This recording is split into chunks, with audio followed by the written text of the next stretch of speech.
Pour devenir l'immense spectacle que c'est aujourd'hui, WrestleMania a dû passer par différentes étapes. Ceux qui ont vu les premières éditions savent que le show a plutôt mal commencé, avec des spectacles mal organisés, remplis de matchs courts et sans importance, avant de petit à petit évoluer vers un événement bien plus centré sur le catch, avec des matchs excellents qui ont marqué tous les fans. Mais si justement quand on est arrivé à WrestleMania 10, on a vu que la formule avait changé et avait fait de WrestleMania un show excellent, vous allez voir que comme toujours, la WWF va connaître des hauts et des bas, et arrivé en 1995, l'entreprise connaît justement l'un de ses pires moments, avec ce qui est encore considéré de nos jours comme l'un des pires WrestleMania de l'histoire et sur lequel on va revenir ensemble aujourd'hui, WrestleMania 11. Déjà, si les années précédentes on avait dit que enfin la WWF recentrait l'attention sur le catch et moins sur les célébrités, bah cette année c'est l'inverse total. Dès les premiers instants du show, on nous fait comprendre que ce soir le point le plus important de la soirée et de WrestleMania tout court, c'est la présence des célébrités, avec un clip récapitulatif qui met en avant toutes les personnalités qui ont participé au show les années précédentes, et si déjà c'était pas assez clair avec tout ça, le match du main event va, croyez-moi, rendre la chose bien plus évidente. Parce que oui, si depuis le début de la série on a vu des gros main events à WrestleMania, avec des matchs de championnat et compagnie, cette année le main event c'est un match entre Bam Bam Bigelow et le joueur de football américain Lawrence Taylor. Alors bon, je peux accepter énormément de choses dans le catch, et WrestleMania c'est encore un truc particulier, et ok c'est un athlète Lawrence Taylor donc il sera sûrement très bon, j'en doute pas. Mais bon, soyons honnêtes 10 secondes, on est d'accord que rien, et je dis bien rien, ne justifie d'avoir une célébrité en main event d'un show où tu as un Shawn Michaels contre Diesel pour le titre de champion du monde de la WWE. Mais bon, pourquoi pas, hein, écoutez, de toute façon on peut pas refaire l'histoire, donc on va aller regarder ce show et on verra bien ce que ça donne. Après la classique introduction accompagnée de son hymne américain habituel, c'est l'heure d'ouvrir la soirée avec le premier match, puisqu'on reprend la même formule que l'an passé, qui sera d'ailleurs établie pendant un bon moment, avec Mr. McMahon et Jerry Lawler aux commentaires. Pour ouvrir ce WrestleMania, on a un match par équipe qui oppose d'un côté Lex Luger et le British Bulldog, une équipe dont j'avoue j'avais jamais entendu parler bizarrement, et face à eux, on a une autre équipe dont je ne connais pas grand chose, Jacob et Eli Blue. Alors c'est sûr c'est des noms que j'ai déjà entendus ces deux-là et ils sont accompagnés ce soir par un certain oncle Zebekaya que vous connaissez sûrement plutôt sous le nom de Zeb Colter, mais j'avoue ne pas être hyper familier avec eux. Bon, pour être honnête je pense que la raison elle est assez simple, hein, c'est parce qu'ils font leur début sous ce nom en janvier 95, ils participent à ce WrestleMania ce soir-là et ils perdent par roll-up après avoir dominé une bonne partie du match, et finalement ils quitteront l'entreprise 6 mois plus tard pour revenir plusieurs années après. Donc oui, forcément la présence à la WWF, en tout cas à cette époque c'est pas le truc qui a marqué les fans, hein, mais quand même ce soir ils font pas non plus un match horrible. C'est eux qui dominent l'immense majorité de l'affrontement, et quand enfin Lex Luger revient, ils profitent de la fameuse Twin Magic, hein, c'est-à-dire qu'ils vont échanger de place dans le dos de l'arbitre en profitant de leur ressemblance pour faire un changement illégal, et même si c'est pas un match qui est incroyable, il est pas non plus détestable à regarder. Ceci dit, pour ouvrir un WrestleMania, on s'attend clairement à mieux, hein, parce qu'en soi, si le rythme du match il est quand même rapide, le catch il est pas fou non plus, et on a surtout une domination des Blue Brothers qui sert pas à grand chose, donc pour être honnête, WrestleMania 11 s'ouvre déjà sur une note plutôt étrange. Oui, d'ailleurs vous remarquez que maintenant, quand on revient sur les anciens WrestleMania, je m'attarde pas 15 ans sur ce type de match qui n'ont que très peu d'importance. Parce qu'encore une fois, il n'y a aucune rivalité entre les deux équipes, le match il sort un petit peu de nulle part, et c'est juste une démonstration qui sert à rien, donc oui, j'ai pas de raison de m'attarder dessus, puisque même l'entreprise sait que ce match il sert surtout de remplissage. Du coup, après une super interview dans les backstage, dans laquelle on entend parfaitement ce que nous dit notre envoyé spécial, hein, c'est super cool. On peut passer au match suivant, et il va falloir en profiter puisque c'est l'un des seuls matchs plutôt corrects de cette soirée. On accueille alors le champion intercontinental Jeff Jarrett pour son premier match à WrestleMania, après avoir été retiré de la carte de WrestleMania 10 à la dernière minute, et le champion qui a battu son adversaire du soir Razor Ramon pour lui prendre la ceinture au Royal Rumble grâce à l'aide de son associé The Roadie, qu'on connaît plutôt sous le nom de Road Dogg, défend son titre contre l'ancien champion qui a remporté la ceinture à WrestleMania 10 dans un match de fou, et qui a donc ce soir enfin sa revanche. Justement, Razor Ramon il apparaît dans les vestiaires avec le 1-2-3 Kid, qui l'avait battu à ses débuts et qui s'était finalement associé à lui, et qui annonce alors qu'il va s'arranger pour protéger Razor Ramon de la présence du Roadie à l'extérieur. Ramon fait alors son entrée, il s'en prend directement à Jarrett, hein, ce qui est tout à fait logique parce que là il y a une vraie animosité et une vraie rivalité entre les deux, et le champion est donc contraint de fuir avant même le début du match alors que Razor Ramon termine son entrée dans le ring, et enfin le premier match de championnat de la soirée peut commencer. Bien sûr, pour régaler les fans et continuer de confirmer le personnage de fuyard de Jeff Jarrett, il va se faire dominer d'entrée de jeu et aucune de ses offenses ne fonctionne, et franchement, on a un match qui est plutôt cool. En fait, l'histoire pour moi, elle est très bien racontée et elle investit vraiment les fans. On a Jarrett qui tente de tricher par tous les moyens mais qui se fait quand même dominer, et quand finalement il en a marre et qu'il tente de fuir, bah il est bloqué par le 1-2-3 Kid qui est justement là pour aider Razor Ramon à remporter le titre, et pour moi, c'est tout à fait logique. En plus, les actions dans le ring, elles sont très cool aussi, et le public est ultra réactif comme je l'ai dit, donc honnêtement, c'est un super moyen de continuer la soirée, et d'ailleurs, je pense que c'est un bien meilleur match que l'opener. Razor il finit par réussir à se débarrasser à la fois de Jarrett et du Roddy avant d'être légèrement repris dans le ring par le champion intercontinental, mais encore une fois la domination de Jarrett elle est pas de bien longue durée puisque grâce au soutien de la foule, le bad guy revient dans le match et résiste aux offenses du champion. On va alors avoir un moment assez cool où les deux hommes passent proche d'un match nul avec un double décompte au centre du ring, et globalement on sent quand même que Razor a largement le dessus sur le champion et qu'il a encore plus de chances de gagner puisqu'il y a le 1-2-3 kid à ses côtés, et pourtant tout ne va pas se passer comme prévu. Et non, parce que déjà Razor Ramon il va se retrouver coincé dans un figure 4 qui continue le travail sur sa jambe qui avait commencé au Royal Rumble, et d'ailleurs ce moment il m'a fait me rendre compte que Jarrett à l'époque il a beaucoup de gimmicks qui sont très proches de Ric Flair, et je me suis un petit peu renseigné, et en fait c'est juste parce que les deux s'inspirent des mêmes personnes globalement. Bon, en final Razor Ramon il finit par se relever malgré la douleur, et il reprend le dessus en préparant son Razor's Edge,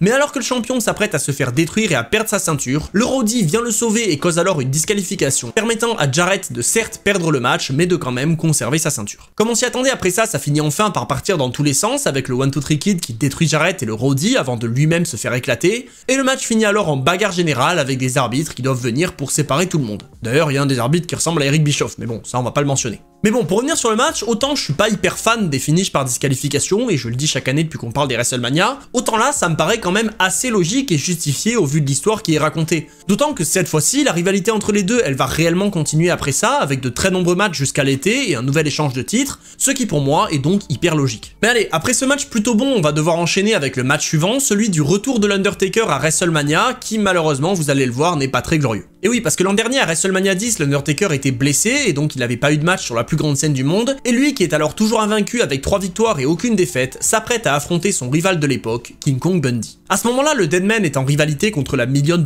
Corporation depuis un moment, l'équipe avec laquelle il a fait ses débuts en 1991, et grâce ou à cause plutôt de l'association entre Bundy et DiBiase, on a ce match. Oui, je dis à cause parce que ce match c'est une catastrophe et je pèse mes mots. Déjà à ce moment-là, l'Undertaker c'est loin d'être le plus grand catcheur et son style il est très lent et assez particulier, mais face à lui on a clairement pas non plus un catcheur incroyable et donc le match il est vraiment pas bien. Le centre de l'affrontement au final c'est le fait que c'est l'équipe de Bundy qui a récupéré l'urne au Royal Rumble, et du coup tout au long du match l'Undertaker il va se concentrer à l'extérieur du ring pour aider Bearer à récupérer l'urne et à la conserver, et on a alors un match qui est déjà pas terrible à la base mais qui en plus n'est même pas le point central de l'attention. En plus pour être honnête, quand on regarde ces matchs aujourd'hui on connaît déjà très bien le résultat, donc je vais pas vous mentir, ça aide pas non plus à se mettre dans l'affrontement, et donc après un collier arrière horriblement long et une domination de Bundy qui est pas hyper intéressante, le Deadman revient et après avoir placé sa corde à linge à la volée et pas son tombstone parce que j'imagine qu'il peut pas le soulever, il vient à bout de King Kong Bundy dans une fin qui est au moins aussi décevante que le match. Bon après voilà, je le dis chaque année, ça reste les premiers matchs de Taker à WrestleMania, on sait bien que c'est pas terrible, mais vous l'imaginez bien, ça aide pas non plus à rendre WrestleMania 11 plus intéressant, et au final il faudra attendre des WrestleMania bien plus lointains pour avoir de vrais bons matchs de l'Undertaker. D'ailleurs comme je vous l'ai dit, WrestleMania 11 c'est vraiment centré sur les célébrités, et après ça on a donc un long segment dans les vestiaires avec plusieurs stars, pendant que l'intervieweur est à la recherche de Pamela Anderson pour...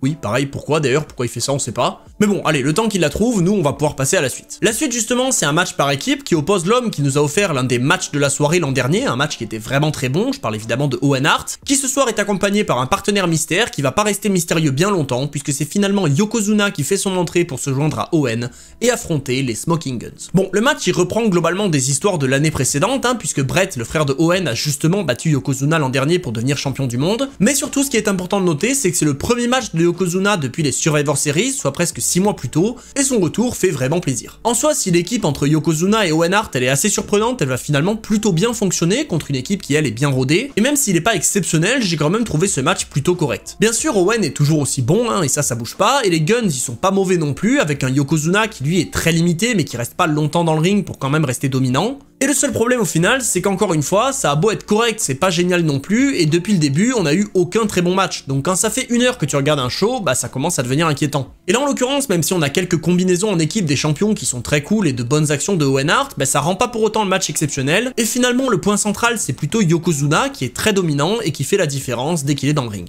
Le problème c'est que du coup il est assez lent, déjà qu'il est lent à la base mais là il est en plus un peu diminué, et finalement après s'être fait quand même surprendre par les champions, Yokozuna réussit à reprendre le dessus sous une immense ovation, et il place alors son Banzai Drop pour se faire dans un premier temps attaquer par Bart Gunn, mais il réussit finalement à faire le changement à Owen Hart qui conclut le match avec un tombé, même si à la base il partait pour un sharpshooter, ce qui permet de donner la victoire à son équipe, et Owen et Yokozuna récupèrent alors les titres par équipe. En finale, ce qu'on va surtout retenir de ce match, c'est le retour de Yokozuna, qui est très cool à l'époque, et ça se voit à la réaction des fans, et suite à ça, le géant va se lancer dans un run par équipe assez long avec Owen Hart, avant de finalement prendre sa retraite en 1996 après son dernier WrestleMania, mais ça, ce sera pour le mois prochain. Allez, après une interview de Bam Bam Bigelow qui nous explique comment le super main event de la soirée a été créé, avec l'embrouille entre Bam Bam et Lawrence Taylor au Royal Rumble, bon, voilà. On peut passer à la suite, et croyez-moi ou non, la suite c'est un mauvais match de Bret Hart à WrestleMania. Non, vous rêvez pas, c'est même un mauvais I Quit match de Bret Hart, donc c'est encore plus bizarre, et pourtant je vous jure que c'est vrai. Ce soir, Bret Hart il affronte Bob Backlund dans un I Quit match avec Roddy Piper en arbitre spécial, et si Bret est toujours aussi populaire, bah ce match il va pas l'être tant que ça. Bon déjà Backlund il est bien gentil, mais à ce moment-là j'ai pas du tout envie de le voir sur un ring, et ça fait mal de voir Bret se retrouver dans une histoire aussi peu importante alors qu'il était au sommet l'année précédente, sachant qu'en plus au cours de leur rivalité qui dure quand même depuis un bon moment, Bret Hart a réussi à perdre le titre contre Backlund, donc franchement c'est assez triste. Au final Backlund il perd le titre extrêmement rapidement, même le lendemain de sa victoire, donc bon ok, mais du coup ça éloigne Bret de la ceinture, et Bret il se retrouve justement dans ce match à WrestleMania, qui n'est évidemment pas pour le titre, et qui en plus de pas avoir d'importance énorme, est juste catastrophique. En fait, contrairement au I Quit match qu'on aura plus tard dans l'histoire de la WWE, où on a un réel affrontement qui se termine par une soumission ou un gros moment qui pousse l'un des deux à dire I Quit, là, on a un match lent où toutes les 3 secondes, Roddy Piper hurle What do you say dans le micro pour demander si l'un des deux veut abandonner, avec un Bret Hart qui a l'air d'en avoir marre dès les premiers instants du match au vu de ce que fait son adversaire. Parce que oui, Bob Backlund c'est peut-être une légende du catch, mais là c'est une catastrophe. Il fait n'importe quoi, et entre ça, Piper qui hurle en permanence dans le micro et l'absence de réaction de la foule, c'est un match qui est vraiment détestable à regarder. Alors je vous ferai pas l'affront de vous décrire tous les moments du match, parce que c'est 90% de domination de Bret Hart entrecoupé de petites dominations de Backlund, tout ça sur les hurlements constants de Piper dès que le moindre coup est porté, donc même quand il n'y a pas de soumission, mais finalement, c'est même pas ça la pire chose de ce match. Parce qu'à la fin, alors que Bret Hart arrive enfin à coincer Backlund dans une prise de soumission, le style Coquina Clutch, celui-ci hurle ça dans le micro.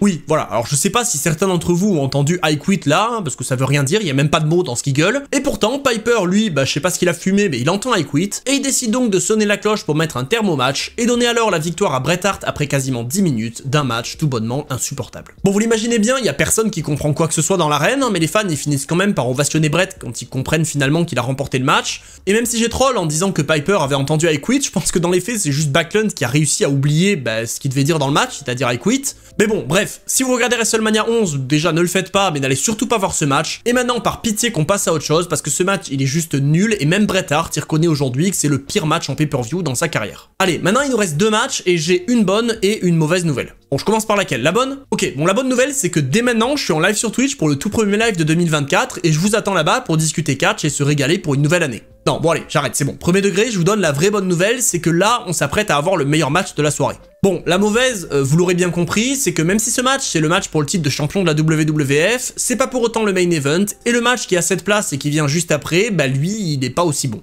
On va donc pouvoir parler du match qui oppose le champion de la WWF Diesel à son ancien associé et challenger du soir, le Heartbreak Kid, Shawn Michaels. Diesel a remporté la ceinture dans un house show en novembre dernier, en battant Bob Backlund comme je l'ai dit, juste après les Survivor Series, et évidemment, alors qu'il était associé à Shawn Michaels, cette victoire a commencé à lancer des dissensions entre les deux, et après des super kicks manqués par le Heartbreak Kid, les deux hommes se séparent pour de bon et entrent en rivalité pour mener à WrestleMania 11. Bon, en vrai c'est pas aussi simple que ça, parce que pour mériter sa place, Shawn Michaels y gagne quand même le Royal Rumble pour la première fois de sa carrière en 1995, pour donc obtenir une place dans le match de championnat sur la plus grande scène du monde. Entre temps, Michaels s'est retrouvé un nouveau big man pour l'accompagner au ring, vu qu'il avait plus Diesel, et il a choisi Psycho Sid, et il est aussi rejoint ce soir par Jenny McCarthy, une autre célébrité qui l'accompagne pour ce match très important. On le répétera jamais assez, si HBK se fait appeler Mr. WrestleMania, c'est pas pour rien, son charisme il est juste fou, et en plus il s'apprête ce soir à nous sortir un très gros match. Le champion lui il fait son entrée accompagné par Pamela Anderson, qui finalement reçoit presque plus d'attention que lui le pauvre, et il rejoint enfin son adversaire dans le ring pour commencer le match. Comme tout le monde s'y attendait, c'est Diesel qui va dominer le début de l'affrontement, avec le classique overselling de Shawn Michaels, c'est-à-dire son habitude à vendre les prises comme s'il se mangeait un train en pleine tête, ce qui va plaire à certains, mais qui va énerver beaucoup de personnes aussi. Mais bon, en final, si on s'attend à voir une immense domination de Diesel et un Shawn Michaels fuyant qui utilise la triche pour reprendre le dessus,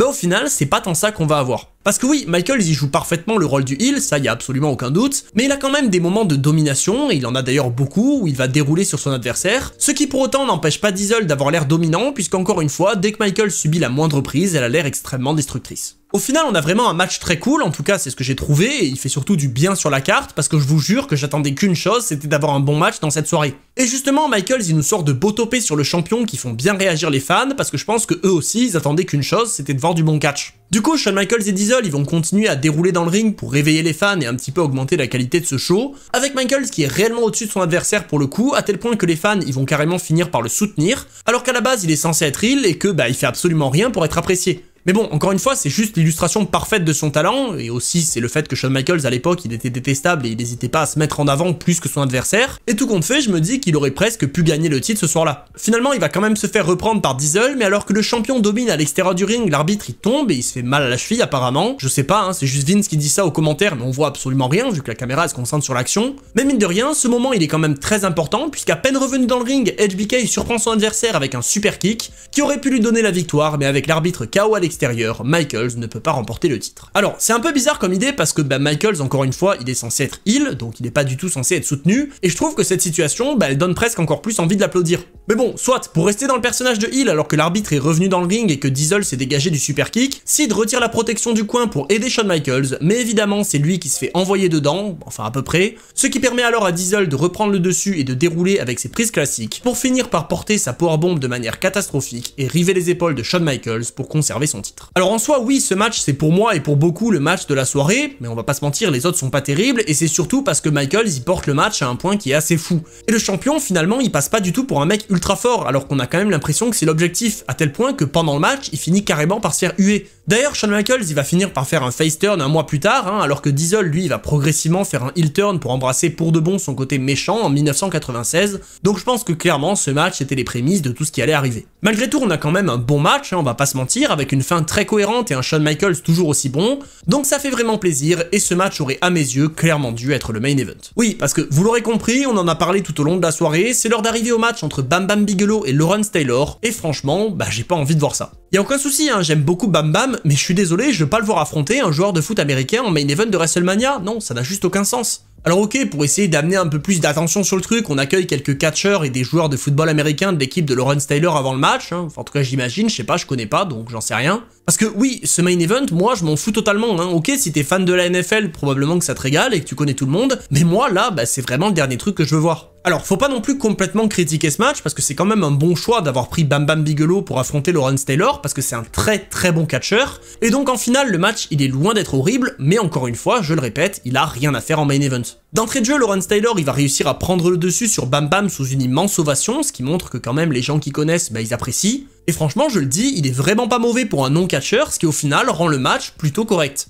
Bam Bam il va quand même réussir à avoir une petite période d'offense, parce que faut pas non plus abuser, et d'ailleurs il va passer plusieurs fois proche de remporter le match, mais Taylor va réussir à se dégager, ce qui le met vraiment en avant, mais puisque justement il fallait réellement le mettre en avant et lui donner une raison d'être venu jusqu'ici, après s'être dégagé d'un bel enchaînement de Bam Bam, Lawrence Taylor enchaîne les coups d'avant-bras et conclut avec un dernier coup du haut de la 3ème corde, pour couvrir Bam Bam Bigelow et le battre dans le main event de WrestleMania. Le 11e anniversaire du plus grand show de l'année se conclut alors sur la célébration de Lawrence Taylor, qui vient de battre un catcheur clean dans le ring à WrestleMania dans le main event au terme d'un match certes pas horrible, mais qui certainement ne méritait pas cette place, et c'est ainsi que se conclut l'un des pires WrestleMania de l'histoire. Après ça, bien sûr, Lawrence Taylor, il va pas se lancer à 100% dans le catch, et d'ailleurs à cette époque-là, il avait énormément de problèmes d'addiction, dont heureusement il a réussi à se sortir. Et en ce qui concerne WrestleMania 11, j'avais toujours entendu des critiques sur ce show, et j'avais toujours entendu qu'il était vraiment mentionné comme l'un des pires de l'histoire, mais comme je l'avais jamais vu, je savais pas si elles étaient légitimes, et maintenant que je l'ai vu, je peux vous dire que oui, clairement elles le sont. Le show est bizarre, il n'y a pas vraiment de matchs qui ont l'air importants, à part un ou deux, l'action dans le ring elle est souvent moyenne, voire mauvaise, malgré la présence d'immenses stars, et le fait de finir le show avec la victoire d'un joueur de football américain sur un catcheur de la WWF, c'est pour moi une grande erreur. On voit alors que ce show, c'est surtout un show dans lequel la WWF a essayé de mettre en avant les célébrités, ce qui échoue totalement, et on espère que l'entreprise va se rattraper pour WrestleMania 12 en plaçant les stars de manière peut-être plus intelligente, parce que j'espère quand même que le mois prochain, on aura un meilleur show à se mettre sous la dent. Comme d'habitude, n'hésitez pas à me donner votre avis sur le show et sur la vidéo dans les commentaires. Est-ce que d'ailleurs vous regardez ces WrestleMania avec moi, ou est-ce que juste vous profitez de la review? Tant que vous y êtes, vous pouvez me rejoindre sur ma chaîne Twitch, comme je vous l'ai dit, sur tous mes réseaux qui sont en description, et pour ceux que ça intéresse, vous pouvez vous régaler avec mon lien affilié et mes 2 codes promo pour obtenir des boissons excellentes chez Oli en ce début d'année 2024. Sur ce, c'était Monsieur Hawkin, et on se retrouve très vite